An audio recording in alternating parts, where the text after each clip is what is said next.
જય જિનેન્દ્ર. મારું નામ છે લોપા ઇલેશ દરોડ. ઉંમર 53 વર્ષ.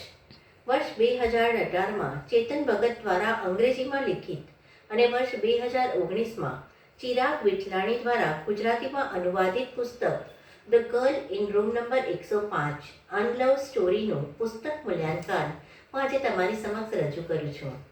નવભારત સાહિત્ય દ્વારા પ્રકાશિત આ પુસ્તક પ્રેમકથા, રહસ્યના વળાંકો અને સામાજિક મૂલ્યોથી ભરેલું છે.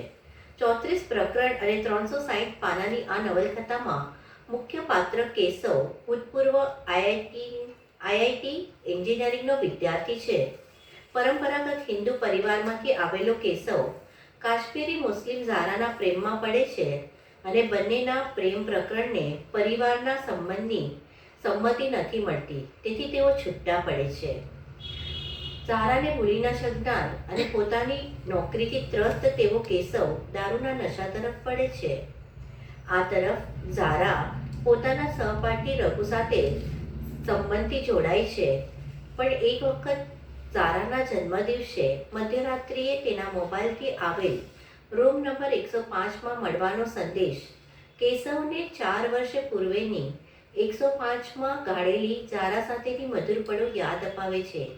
તે રોમાંચિત બનીને ઝારાને મળવા તો જાય છે, પણ ત્યાં જ થતી હત્યા અને હત્યાની પાછળ હત્યારાને પકડવાની દોટમાં અનેક રહસ્યો ઉઘડે છે.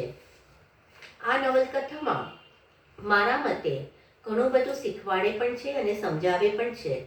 વિજાતીય પાત્રના બાહ્ય દેખાવ, બુદ્ધિ, ધન અને વાકચતાથી પ્રભાવિત ન થતાં તનથી નહીં પણ મનથી જોડાવું ખૂબ જરૂરી છે.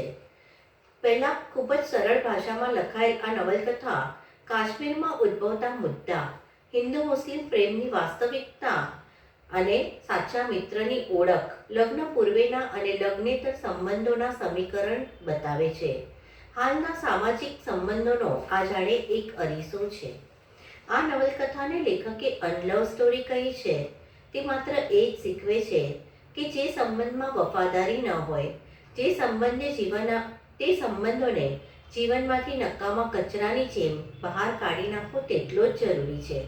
પ્રિય પાત્રને અપ્રિય કરતાં કદાચ દુઃખ તો થશે, પણ વાસ્તવિકતાને સ્વીકારવાથી આપણું મન હળવું પણ થશે. અને એકંદરે the girl in room number 105 unlove story આજની યુવા પેઢીથી લઈને દરેક વર્ગે વાંચવા જેવી છે. અસ્તુ.